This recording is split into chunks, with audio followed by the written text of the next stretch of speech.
Hi Uh, Charles, how are you? I'm very well, thank you. And how is Prospects Consulting? Yeah, it's Prospects Consulting, and we warmly welcome you, Charles. And I guess you are very busy in your routine, and you have taken out the time for Pakistani students, and it's really great to know. Okay. Thank you for inviting me here today. Good afternoon for me and good evening to you. What I'm planning to do now is give a brief presentation of Birmingham City University, and then I'm going to do that probably within 20 minutes. Probably I'll do it less than 20 minutes. Then I'm going to go through costs factors about studying at BCU. I'll talk about what's required for visa, what are extra costs that may not be included in the visa, and we'll talk about assumed earnings in the UK. And then when we start the question and answer session, we'll talk about COVID-19, what's happening. Okay, without further Definitely. ado, I will start my Yeah. presentation now. So let me introduce you first. Audience, this is Charles Magee, and he's an international regional manager representing Pakistan. So he's a kind of key person who is representing Birmingham City University. So you have any type of question regarding what kind of opportunities will you have in the BCU, and what kind of courses, what is the fee structure, you can ask your question right now. So Charles is going to present a presentation, very short presentation, and we will stay. You can say have a patience for that, and right after that, we will open your question answer session. So over to you, Charles. Okay, can you switch on the PowerPoint presentation? Is it uh, as the main screen? Okay, brilliant. S- So I I represent this university, Birmingham City University. It's a fantastic modern university, and hopefully you'll get a sense of it during this presentation. Before I talk about the university, I'm going to talk about the UK and the city of Birmingham. So Birmingham is the second largest city in the UK. It's about 80 minutes from London by fast train.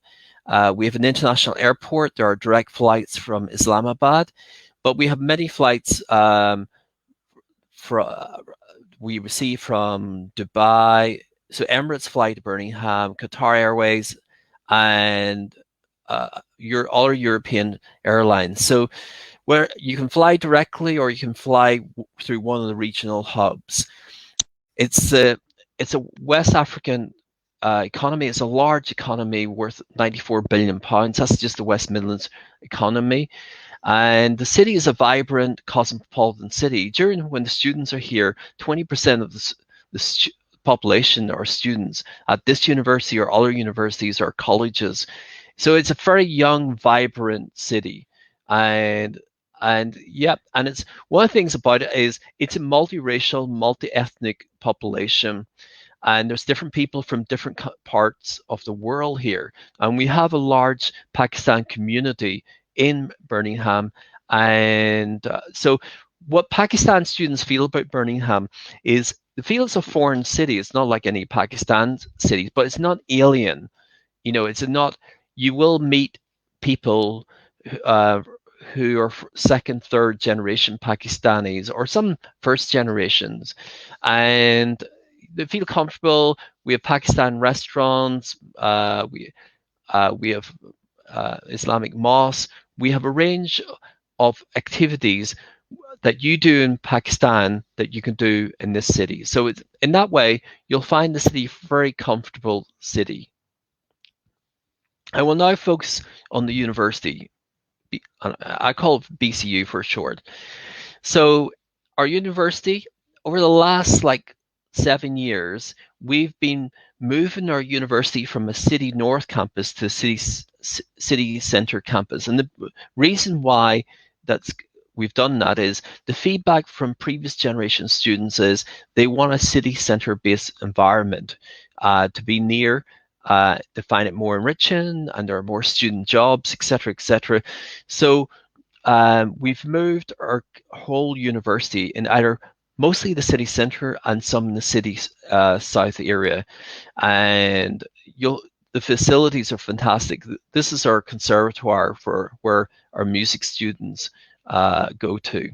Now, the top line, every university has a top line. Now, in the UK, there's 130 UK universities, and we're the 7th best university for employability. For universities that are over 1,000 students, we have about 24,500 students. So we're the 7th best. That means the percentage of students who find jobs within 6 months of graduating are in further studies. And the university, because of its applied learning, applied knowledge, applied skills, we have a number of alumni across the world. Morrison's is very much a big supermarket chain, and the chairman is a former student of our university. The university has 4 faculties: art, design, business, computing, health, education, life sciences. So I want to go in through these faculties for us. Now, starting in business, law, and social sciences, we have obviously 3 schools in this faculty, and the most popular one is our business school. We teach programs like ACCA, accountancy, business, finance, economics, marketing, management, etc. Our ACCA is Platinum Status Center. It has a high percentage of pass rates, people who do that course. And then we have undergraduate and master's programs in most of those areas. So it's our most popular program. Then law programs, we have undergraduate and we have postgraduate. Most of the Pakistan students who come to us to study law want to do an LLM, a postgraduate course. So we have academic programs like LLM in business law, international business law, or international human rights. But those who want a more practice-based professional one, we have an LLM in professional law, which includes a GDL. If you want to do a legal practice course afterwards, you need a GDL. So we have this LLM professional law, which is incorporates a GDL, and some Pakistan students are interested in that. In our social sciences, the popular programs would be psychology, sociology, and criminology. In our faculty of computing engineering built environment, this is the second most popular faculty for Pakistan students. I'll just talk about our structure. So in the School of Engineering and Built Environment, popular programs with Pakistan students would include like the logistics and supply chain management, electronic engineering at undergraduate level, construction project management, project management in itself, and those are the main programs. For undergraduate, we have a few students who from South Asia who are studying mechanical engineering. We have mechanical engineering both at undergraduate and postgraduate. So it's very much applied learning in these areas. In a School of Computing and Digital Technology, we have Advanced Computer Science program. Now that's for people who've got a bachelor's degree, 4 years undergraduate or similar, 4 years post-school, where they've studied computer science or computer engineering. And then for more applied subjects, we have big data analytics, business intelligence. We have data networks and security, those who are interested in the Cisco type work. For people who want to learn about systems like Cisco, Oracle, and working for those systems, we have enterprise systems management. And then we have new programs like user experience design. Sometimes a lot of new companies are wanting to ensure that our designers understand engineering and engineers understand design. So it's this course that merges design and engineering together. In our faculty of health, education, life sciences, we have a number, 3 schools within this. In education, one of the popular programs with a lot of international students is the PGCE. Now, with the post-study work scheme that will begin quite soon. If students have a PGCE, they can then work in a school afterwards, like PGCE in mathematics. If you do that and get a teacher job, a teaching job in mathematics, you're very much be aware that it's likely the school authority will help you apply for a work permit after you finish this international graduate scheme or the post-study scheme. We have a acute skill shortage of mathematics teachers in the UK, but you need to have a bachelor's degree, 4 years bachelor's degree in mathematics to get onto that PGC. But we have other PGCEs. PGCE in primary school, there's a lot of British nationals who want to do that program, but it's very much have a look at our website and then decide. For master's student, if a student wants to just do a master's in education, we have those programs there, but they're not professionally orientated. School of Nursing and Midwifery, we now accept students who want to become nurses, international students for nursing programs. Generally, if you want to do a bachelor's in nursing, adult nursing, mental nursing, learning disabilities, you need 3 Bs at A level or its equivalent to get on the program, and quite a high IELTS or equivalent in English language. But we are now accepting nursing. That's on nursing pre-registration. So again, as an area in the United Kingdom, we have a skill shortage of students, and we have programs like public health, etc. School of Health Sciences in this area, biomedical engineering, biomedical sciences are quite popular with Pakistan students in this area. And then for some people, they want to learn about sports science, sports and exercise science, etc. Into the Faculty of Art, Design and Media, we're the 5th largest provider in the United Kingdom. And these are the various schools. Now, I showed a picture earlier about our conservatoire. We have acting as well. In terms of Pakistan students, some are interested in art, design, fine art.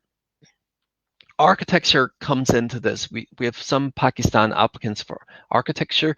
We do it in 3 parts. There's a REBA organization that validates architect programs and also the standards of architecture. So people who finish their bachelor's degree will get REBA Part 1. If you do a master's degree, a 2-year master's, you get REBA Part 2. And if you work in the UK and study for your postgraduate in advanced architecture practice, you'll get REBA Part 3. So for some students, that's an interest. In all our programs, be interested in Pakistan students are interior architecture and design. It used to be called interior design, but it's not called interior architecture and design because a lot of designs with architects and interior designers, they have to work very closely together. Architect usually designs the building and it gives to structural engineers, mechanical engineers, electrical engineers, and they design all the necessary components. The final stage, it goes to an interior designer. The interior designer has to take on the virtual design and then start to make it inside beautiful in terms of carpets, tiles, the paint, the furniture, to show what it's like. And so often they have to work closely. Sometimes an interior designer may ask an architect and say, you know, that the space may not be advisable. So they come back to architect and say, could we enlarge this room or change that room? And that's another reason why they have to work together. School of Fashion and Textiles. Obviously, in this school, fashion design is the most popular program in the school. Students have to have a portfolio. Any design program, student has to have portfolio before they start the program, and so they can demonstrate they've got the necessary artistic skills. School of Visual Communication. The 3 areas that people talk about is that has a focus is illustration, photography, and graphic communication. Graphic communication used to be known as graphic design. The reason why it's changed its name is that most graphic designers, qualified or professionals, are no longer working on products that will be print-based. They'll still work on it, but they do a lot of work in non-print publications, and that requires a new set of skills. So that's why they call it graphic communication, because the world's changing and more publications are online. School of Jewelry. This is a specialist program for those who want to learn how to design rings, rings and bracelets and all sorts of beautiful jewelry. It's a skill, artistic skill, a very specialized skill. In our School of Media, this public relations is quite popular with some Pakistan media-oriented students. And then we have the various film and screenwriting, film production type programs that are popular with some. For those who want to develop skills in conference and event management, event, festival, and exhibition management is quite popular with some students. For those who are music students, are vocal or you've got a number of years instrumental skills, you can do one of our Bachelor in Music or Masters in Music. It's very much those who want to become a professional musician that do these programs. School of English, we have undergraduate programs in English, English literature, and creative writing is quite popular. New Technology Institute. This is popular for students who are interested in cutting edge media. For instance, video game design and promotion, video game development. It's very much those people who want to work in the games industry. You need to have computer science background and you need to have serious levels of programming skills to get on this. Other programs like Future Media. Future Media is a type of program, if you want to work in an online digital advertising agency, cutting edge, that will train you, that will show you about what's happening in the media industry and help you work in it. For instance, if a large company comes to you and say, we've got a £2 million budget, promotional budget, we're launching a new product, tell us what social media, online media can we use to sell more products. And this is where the rubber hits the road. You have to then apply marketing knowledge and skills to develop marketing campaigns for clients that makes them money. And the knowledge and skills having knowledge of abstract marketing theory is wonderful, but if you cannot apply that into the real world and help clients make money, then your knowledge is abstract and useless. So that's a little bit about the Future Media. We have accommodation in all our two campuses, and now some students who want cheaper deals, one of the good things about our city is if you want to live in it like for half the price, if you're prepared to live in a shared house, like for instance in Handsworth area, Birmingham, you can live for like half the price compared to hall of residence. Our hall of residence are not any more expensive than anywhere else outside London. It's just that there's a lot of affordable accommodation in Birmingham in certain sectors. And this is a little bit about, we have over 2,000 rooms, all safe and secure, CCTV cameras, high-speed Wi-Fi, and all the hall of residence are relatively new. They're less than 10 years old. Each room, students have their own bedroom, their own office space. They have ensuite facilities, which has WC, hand basin, and a shower unit. And students just share a kitchen area, like 4 to 6 students share a very modern contemporary kitchen area. In terms of scholarships, I'll come back to this later, but for those who got 2.2 or above, I think that's equivalent like over 55% or over a certain GPA equivalent, you get £1,000 off your tuition fee. If you get a higher level, we give you 1,500. If you got quite a high percentage in your bachelor's degree, then we'll give you £2,000 off. Our typical fees are 12,800. But I'll come back to the money issue later on. Here's a little bit about our fees and scholarships. We have a prompt payment of £300 if you pay all your fees at enrollment or before enrollment. ACCA, these are fees. Most of the classes we teach are £1,200. There's a double module, strategic business leader, it's 2,400. It's a double credit module. And I'll come to the Excel spreadsheet and tuition fees in a minute. So that's a little bit for my presentation.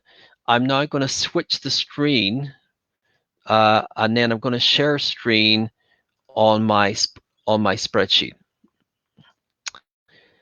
All right, can you see my spreadsheet? Yes, you should see it now. Okay, so you see my little cursor where mouse. So our typical fees, most of our fees, about 98% of our fees are £12,800. If you if you've got 2.2 or above, we'll award you 1,000 scholarship. If you get an unconditional offer, you apply, get unconditional offer, we require a deposit. So a minimum deposit 1,500, and these two figures reduce this figure. And today's exchange rate is 193. Now, if you get a higher scholarship, say you get a first class, then the figures change. There's a lower requirement both for the UKVI and the first installment. I'll come back to that later. So the UKVI requires that you have at least additional £9,135 in your bank account for the first 9 months of your study. The last 3 months, if you want to, you can return to your home study. So, and the way it works is, if you got a 2.2 scholarship and you pay 1,500, it's this figure plus this figure gives the figure in yellow. So the tier 4, the UKVI, when you're applying for your visa, after the scholarship and deposit, they're looking at today's rate, they're looking at this figure, 3.7 million Pakistan rupees. I think that you call that 37 lakh. That's the amount. But if you get a £2,000 scholarship, top level, then they'll be looking at 35 lakh. So that's how it affects. Now, there's other costs involved in studying in the UK that are not required by the visa. Not all of these are compulsory. You may have to get a TB test. That would cost £122. Sometimes, if you're late in applying and want to fast track your visa application, you can apply for super priority. But if you don't need to that and you plan your expenses, you can take that out. It usually costs £348 for your visa application. For 12 months, there's an international health surcharge that's part of this fee, and that is for if you're taken sick, you have to see your GP, or worse case, you have to go to the hospital, get treatment. That covers everything. So if you put it like this, once you're treated in national health, it's free at the point of delivery. And so when you're checking out hospital or you leave your GP, you don't have to pay any money. Like in the United States or Canada, you have to pay some money. But in the UK, you don't.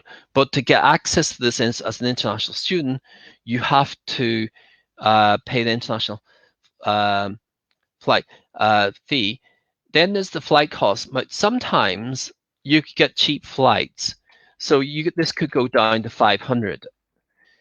optional. If you fly to London, sometimes people like flying to Heathrow and say, "Oh, I can get £100 cheaper," but then the train costs, buying it on the day, you can book it in advance, it's cheaper. But if you fly to Birmingham, you don't have to pay that cost. You can take it out.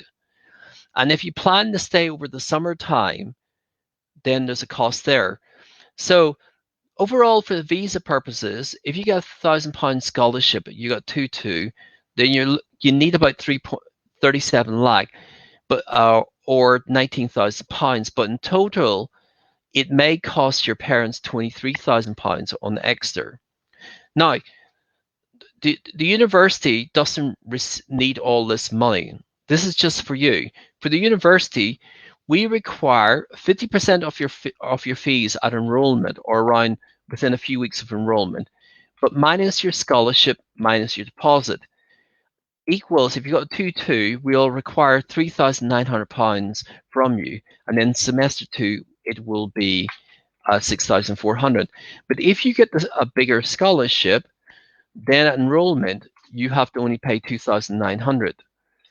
So that's a little bit about the cost. I will now talk about working in the UK costs.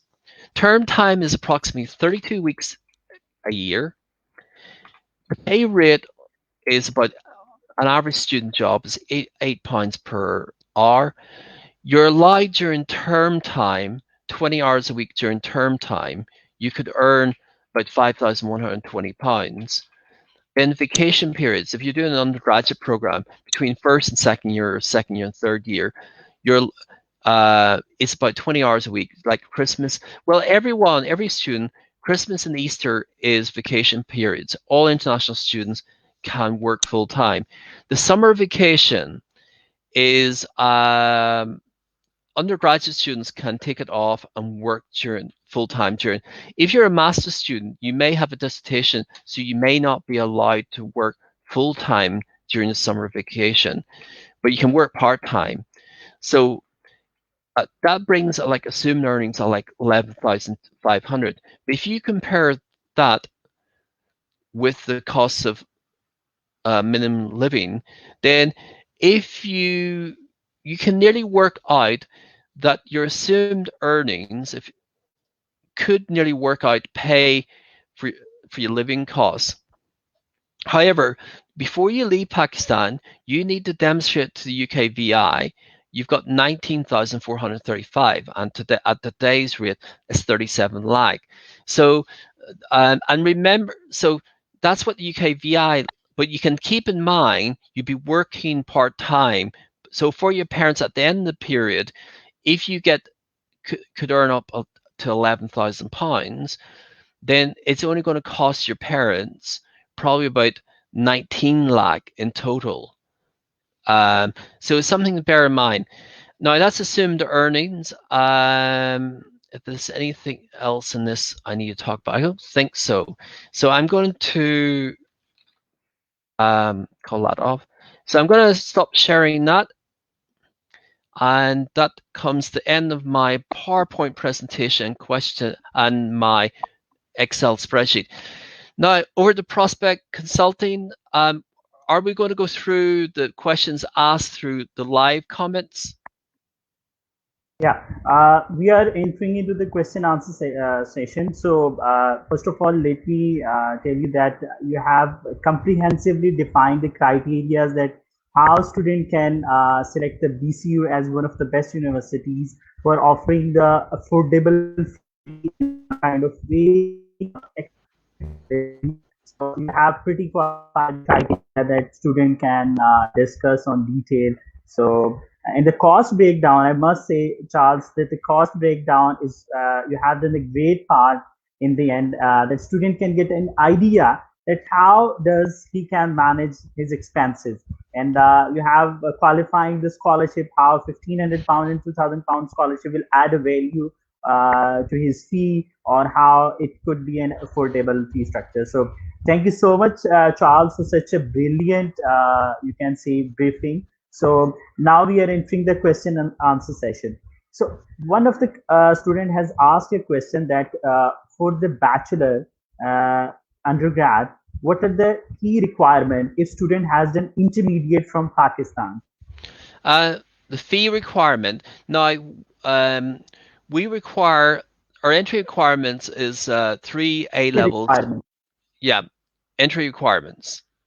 Yeah, 3 A levels scores BBC. So if somebody's got intermediate, they have to do a foundation program at our international college. It's called BCU IC, and it's so it's not it. So students have to study there for 1 year before. If they want to come in after they finish the foundation, it's £12,800. It's similar or slightly less of a fee in our international college. But remember, if somebody's coming to study undergraduate from an intermediate or HSSC qualification, it's a 1+3 education. So it's quite a substantial amount of money for most parents.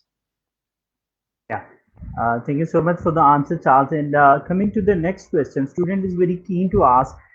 He has a kind of work experience of 7 years. So can he apply or can he get admission in BCU? It depends what his previous qualifications are and what type of work experience. If somebody's got, say, wants to study MSc Accounting and Finance, or for instance, or internal management and consultancy, or internal auditing and consultancy, they've got a bachelor's degree in English literature, and they've worked in PricewaterhouseCoopers or KPMG for the last 7 years, but they've got an English literature degree.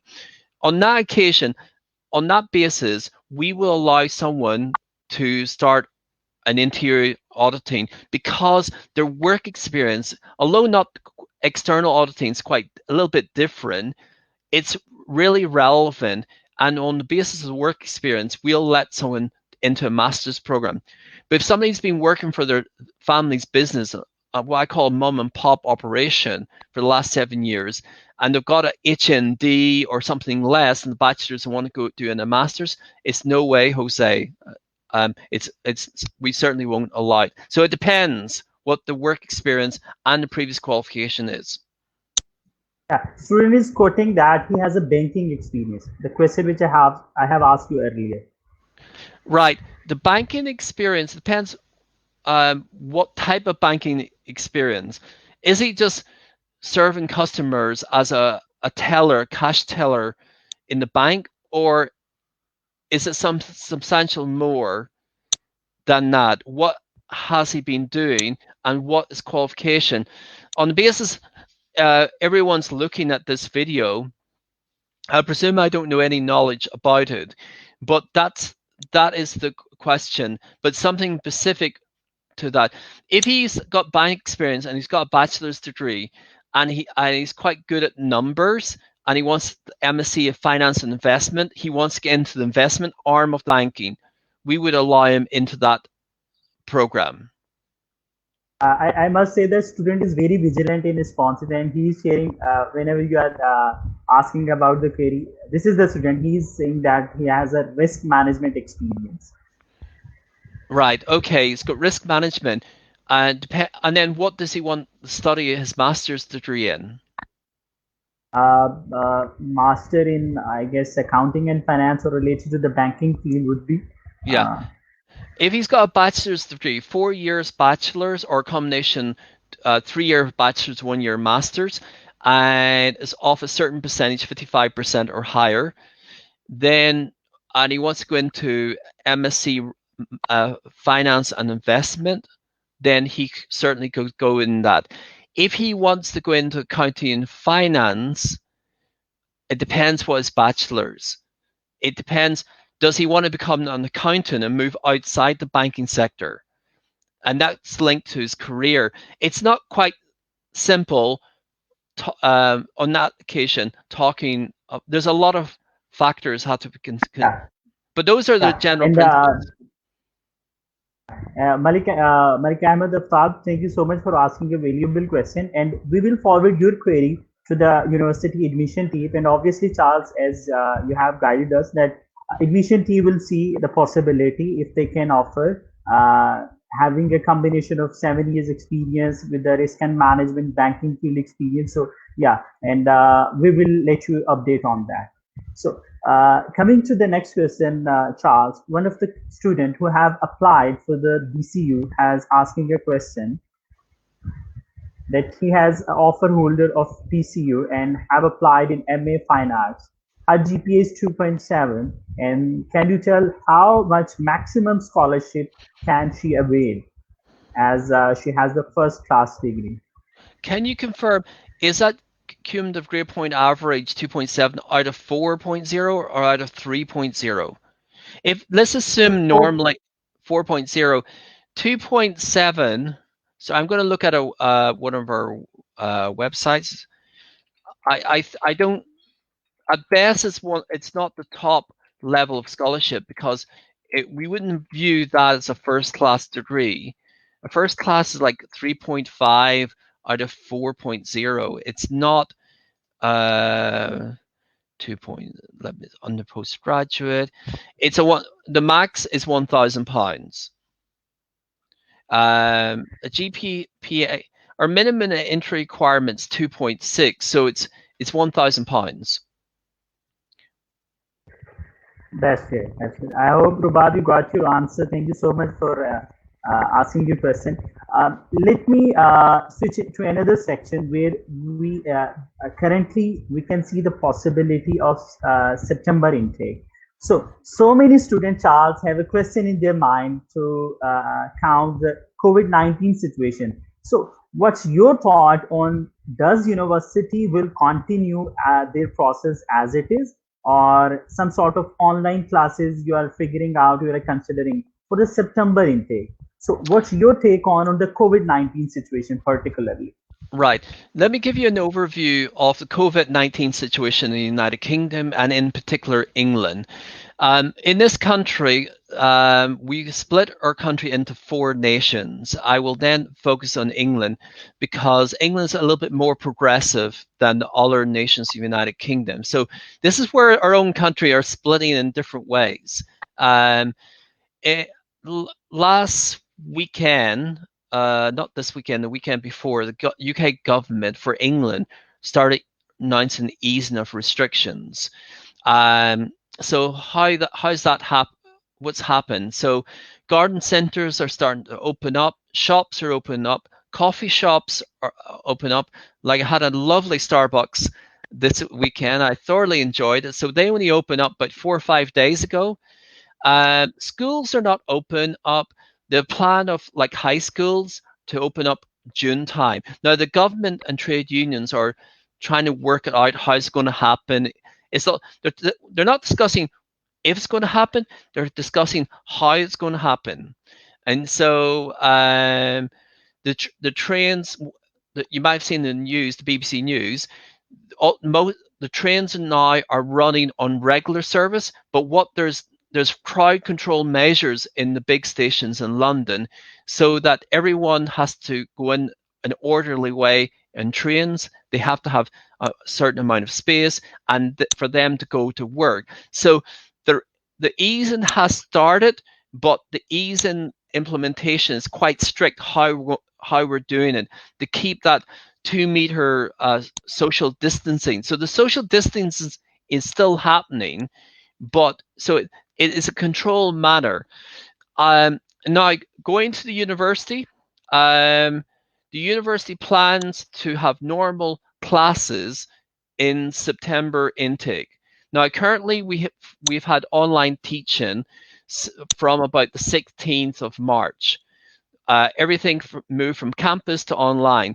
Now the online learning and teaching is just the same as the campus. The lectures deliver it, but it's through now we're moving back again. We'll have face-to-face teaching. Now, how will that look like? We may have to tell students to have one seat between them and a gap so that people are sitting in a certain way. Will people have to wear masks at university? I'm not sure at this stage. Maybe, maybe not.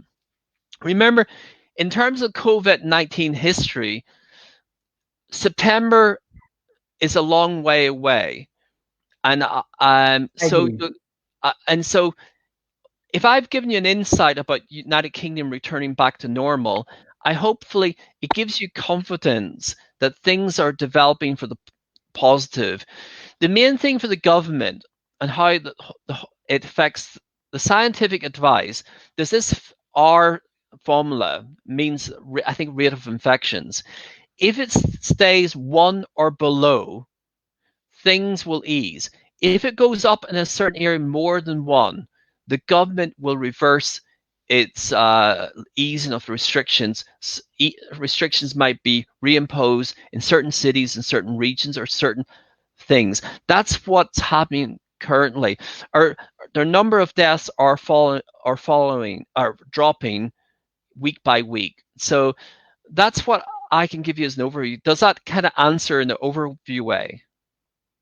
Yeah, you have pretty. I guess you have quoted the information like a news channel. A kind of anchor does inform kind of participants. So yeah, it's really good to know about the kind of very precise detail you have mentioned that how this course will happen with the certain precautions. So I guess student got an idea that yeah, being optimistic, we're very hopeful that yes, September intake will go on time and on face-to-face classes. So thank you. So I really want to ask that as many of students are very curious to know about that when BCU is going to conduct their own English test. Okay. So At this point in time, we don't know yet. There is a plan in place to do a BCU English test. In the next couple of days or sometime this week, we should get notification when the online BCU English test. For Pakistan, I have recommended what I call a tripartite approach. One, we have online tests already, which we're prepared to refund the cost of those certain tests, and you can look at the website for those online tests that we accept and the ones that we don't accept. The second thing, we're going to have online English tests, and our plan is for Pakistan, it will be free. So if you do the BCU that's English test great. and pass it, you don't have to pay any money. And the third approach, and this depends how the government in Pakistan is, we're going to have physical English tests in Pakistan. What we did the previous years, we'll have an academic assessing 3 out of 4 parts locally, and then the speaking part will be assessed through virtual means, through Skype, and a qualified English assessor in the UK will assess everyone's speaking skills. But that third part cannot take place until the Pakistan government allow certain meeting of people together. So I don't know when that's going to happen, but that's to do with your government. Thank you so much. I guess students get an idea now that yeah, BCU is planning to launch their online English test as soon as possible. And seeing the possibility, there's a possibility of conducting a in-person test, but that depends on our government. Thank you so much for the answer, Charles. So, catering the question, one part of clarification. I just seen a flash IELTS or English test. Now we accept the academic IELTS test if you've done it before the lockdown, and if you get for most of our programs, we're looking at 6.0 overall and no banding below 5.5. If you have something less than that, we've also online English classes, pre-sessional, which you can do. Now, we don't accept, one English test we don't accept is the IELTS indicator, because there's not enough security on that. So on that issue, point of clarity, at this point in time, we don't accept the IELTS indicator, we accept the IELTS academic.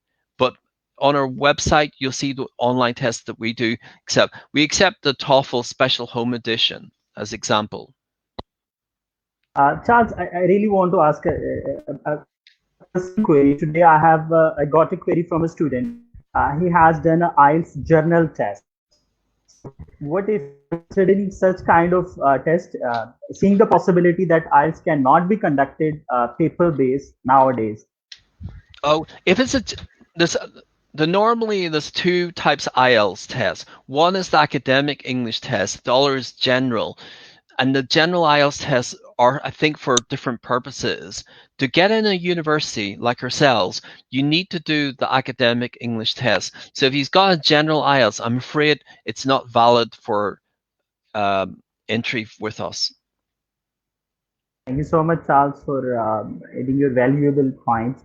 So, catering the next question, one of the student named Usman Qureshi is asking, can 2-year bachelor in botany, zoology, and chemistry, these are kind of the subject he used to study.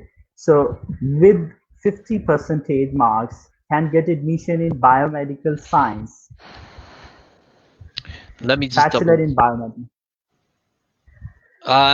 To get in normally 50%. His HSSC would have to be a minimum of 60%, and we will accept his bachelor's, 2-year bachelor's, 50%. If he's got 60% or more in his HSSC, including English language and mathematics, mathematics has to be over 60%, then we will accept him into biomedical science. Just let me just double check if our biomedical science course is still available. I assume this is for September 2020 intake. I just want to just check that some of our health courses are full up or not taking any more applications. I just want to check that this course is. That course is full for 2021. If a student wants it, they have to apply. They have to be thinking of September 2021. That biomedical science is full.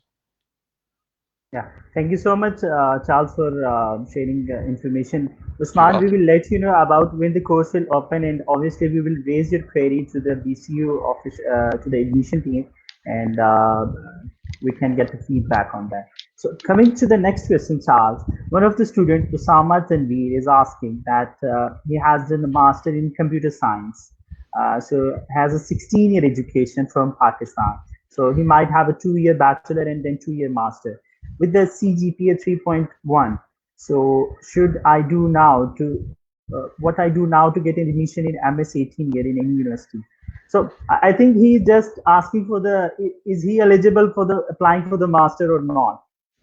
Yes, if you confirm that his school education is 12 years and his higher education is a 4-year combination, i.e. he's gone 2 plus 2, then on the basis of what is said, then he can get into our masters in advanced computer science if he wants to do advanced computer science.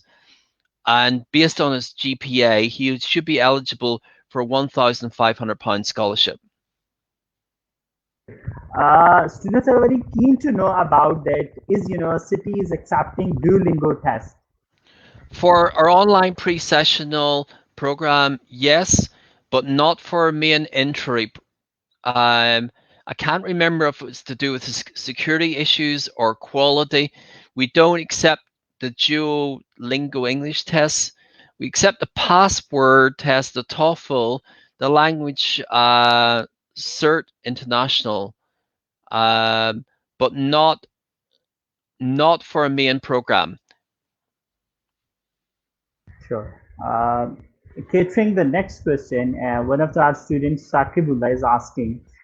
He got a 3.6 CGPA and he got, I think, 2 years Bachelor of Arts on his business management. Then how much? No, sorry, he applied for the BA business management honor. So how much scholarship can he get? At the most, it will be between 1,500 to 2,000 pounds. So at the most, if he's applying for an undergraduate program, then it will be up to 2,000 pounds. Sakib, you got the answer. Thank you so much, Charles, for answering this question.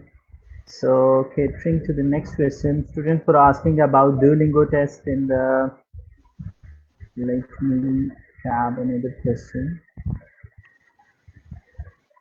It's a very large query, I guess, and Okay. one of the students is asking,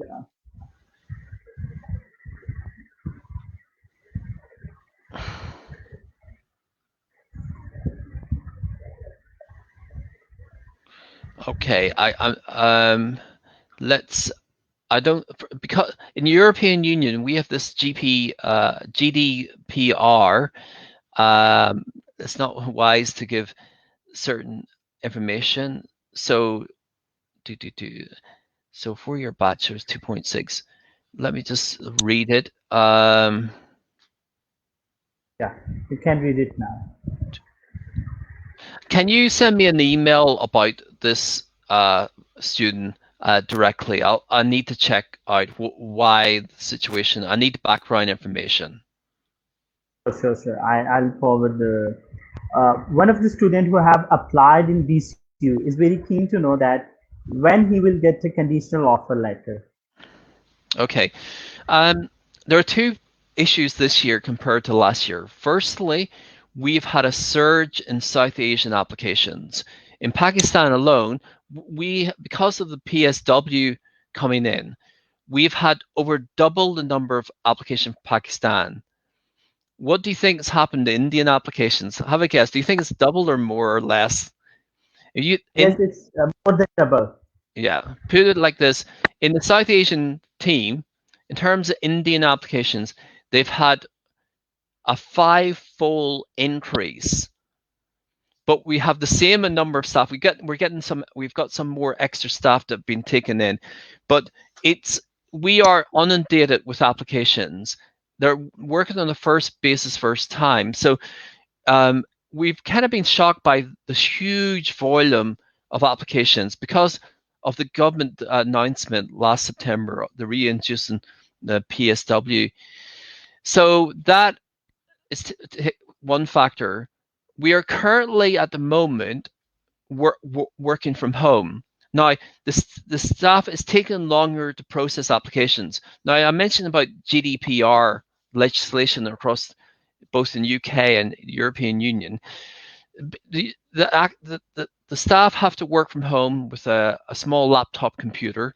They have to use VPN devices and other security devices, which has taken them longer per application to go through than normal. So what I would say, going back to answer this question, because of those factors, it's taken much longer. So I would say, please bear with us. It's going to take 4 or 5 weeks to process the application, at least. Yes, Sakit. So you got the answer that with a plenty of application and kind of load on the admission team, and they are in the effort to process your application as soon as possible, and yeah, hopefully you will receive, as Charles quoted, that you will receive a response within a 5 week. So have a patience. So I guess we have catered a number of questions, and the rest of questions are more of the same and kind of related to what you have presented during your presentation, kind of what kind of programs are being offered, what kind of scholarships are, and so do you anything to add, Charles? And the first part is, do you anything need to add? And the second part would be, would you please share your experience with the prospects consulting till now? Okay. So our audience is very keen to know about that. Okay. Now we've worked only for a short time period, and you've sent in quite a few applications. I'm going to give you I've been to Pakistan about 4, 5, 6 or more times. So I wouldn't say I know your country. I would say I'm acquainted with your country. A few little UKVI things. Preparation is, I ask students, why have you chosen us? And one of the reasons is they have relatives in this city, in Birmingham. One of the things I would say is, when you're preparing to apply for your visa, can I ask that you get acquainted with our accommodation, the university accommodation, also private sector accommodation, and because the UKVI are going to say, well, what accommodation is close to your campus, and you've got to know. They'll ask you questions about the expense.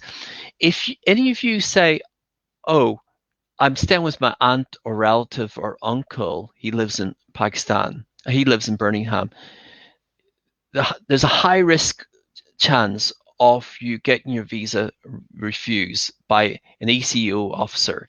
So I would say be aware and be savvy aware about know fully the both university accommodation options and also the private sector. If you want to live in a shared room or know the cost, there's a website called spareroom.co.uk, and you can then find out costs.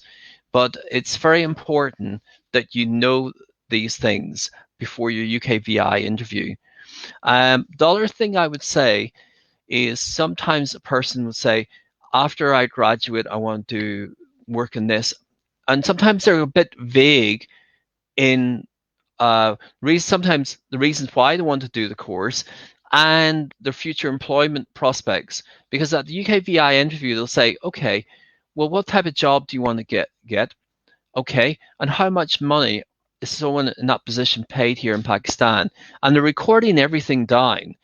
And if you say something airy-fairy, they'll check Google afterwards on job and placements and say, oh, he didn't know that it costs this amount. If you exaggerate and make it up, if you're wildly out, they'll say you won't be credible.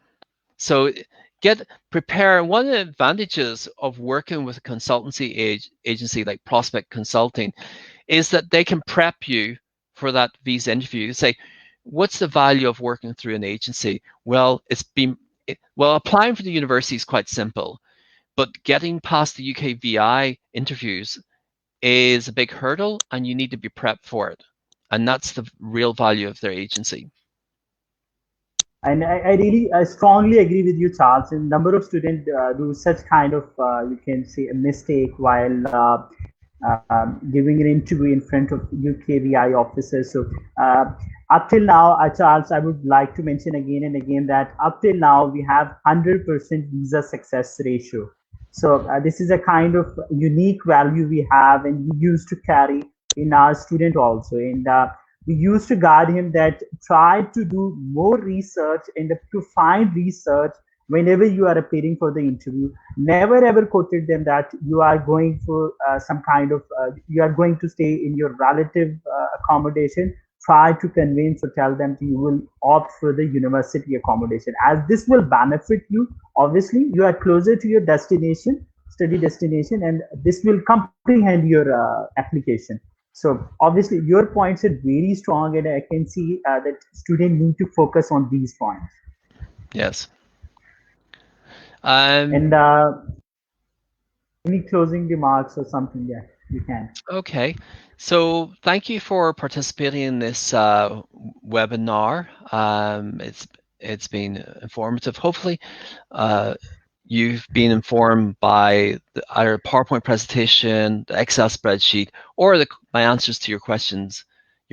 So thank you for coming along today. I hope you stay safe in Pakistan from COVID-19, and I wish you all the best in your applications.